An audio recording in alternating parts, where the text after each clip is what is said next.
vam triar-ne uns quants de cada classe a l'inici, els van acompanyar a fer aquest recorregut energètic per fer la valoració de la llum al recorregut,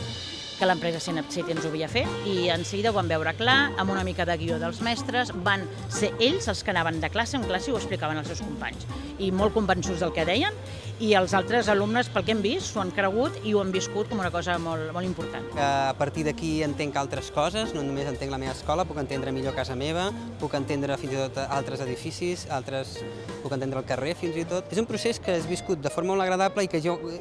l'objectiu és que tingui molta autonomia, de manera que pugui seguir creixent sense el suport inicial o no amb la mateixa mesura.